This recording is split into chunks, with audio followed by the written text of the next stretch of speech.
Hey, how you doing today? I am Tequila Coleman. In today's video, I'm going to answer a question that is sent in by one of our standers. So standers are those who are standing for marriage restoration. So she is currently married, dealing with a prodigal husband. So she's believing that God is going to restore her marriage. And so her question is, why do the unfaithful spouse have not remorse or regret, and the faithful spouse is traumatized, get sick, lose weight, and they see it and choose not to care?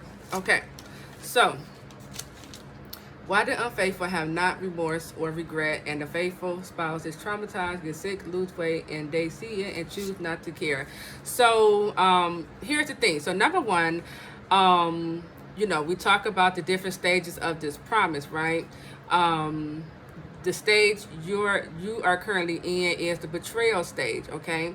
And we see this play out in the Bible where when Judas, was plotting to betray Jesus, right? And so when the betrayal happened, right? Because I can't answer the question, as to why the unfaithful is not showing any remorse or regret. They could feel remorse and regret, right? Only God knows what's going on in their heart. However, based upon scripture, right, when Judas betrayed Jesus, he realized he betrayed an innocent man. He realized that, right? When he saw how Jesus was being condemned, that's the very thing that caused Judas to move into remorse, right?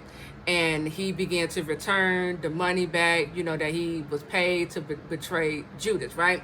So remorse is coming, okay? This is why I bring the story up. Remorse is coming. I believe remorse is something God is going to lead your unfaithful spouse in, okay? And you want to wait on God to lead your unfaithful spouse, into this remorseful feeling, because when God does it, He's showing them the whole bigger picture. He's showing them how they not only sinned against you, they were unfaithful to you, but how they were unfaithful to God. How when they broke that covenant, with you, they broke that covenant with God, right? He's just revealing everything. He's going to reveal to your unfaithful spouse exactly how you felt throughout this process, okay? And that's the very thing that's going to move them into remorse, feeling remorseful and regretting, right? And never, doing this ever again, okay? So you have to wait on God in that process. Now, I do want to tell you, okay, that you also have a responsibility here, because as you stated, you said the faithful spouse is traumatized, get sick, lose weight, right? So you're getting sick, you're losing weight, and you're being traumatized because of the things your unfaithful spouse is doing. So you have a responsibility here to protect your heart. You have a responsibility here to, protect your heart from the things that is hurting your heart. So whatever it is that you may be doing that is causing you to be re-traumatized all over again.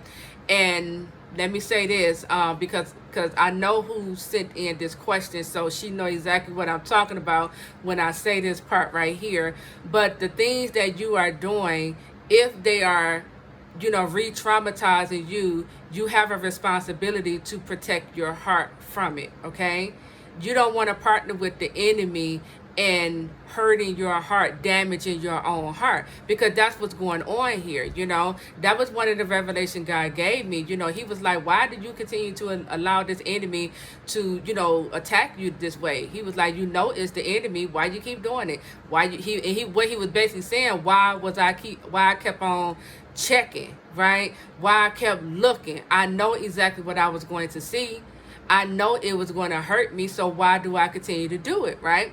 And once God gave me that revelation, I was able to stop, because now I'm understanding that, yes, my flesh want to check and look and see this, and, but I'm partnering with the enemy on how to target my heart and damage and hurt my own heart.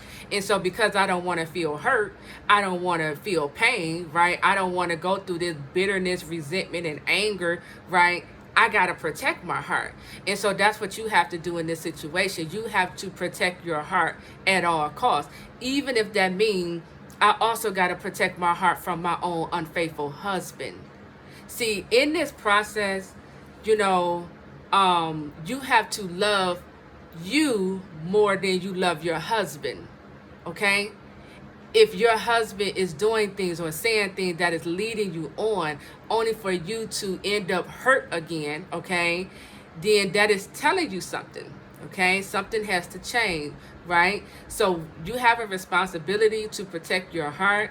You know, you have a responsibility to stop doing certain things, stop showing up a certain way. And also, let me just say this, because whenever the unfaithful husband is no longer honoring their own vows, okay, you must begin to understand what that means.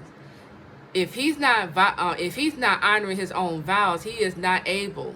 He forfeit his right on leading you as his wife. He forfeit the right to be, followed as a leader. He can't lead the family because he's no longer submitted up under God. So, and I really need you to hear me here, because when we come into this thinking, because they're our spouse, we want to be respectful at all times. We want them to lead. We want to follow them. We want to believe every word they're saying. But if he has shown you in the past that his word cannot be trusted, then you must begin to see, what you're really dealing with right here. Okay, you got to see it for what it is. And then you also, got to understand that my husband, he has forfeited his right to be followed. So now I got to submit myself up under God, right? I'm not saying go get a divorce.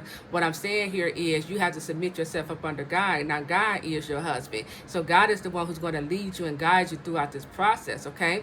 So however way God is telling you to show up, that's how you show up. However way God is telling you to, interact with your husband, that's how you interact with him. But two things I do know for a fact: you have a responsibility to protect your heart, and number two, your submission is to God.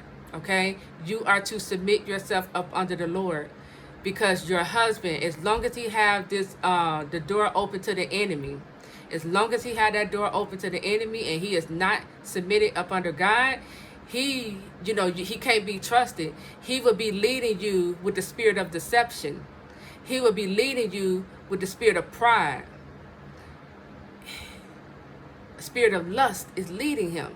So he cannot lead the family. So this, our submission has to now turn to God, and allow God to become your husband and allow him to lead and guide you throughout this process, okay? So I hope this helped.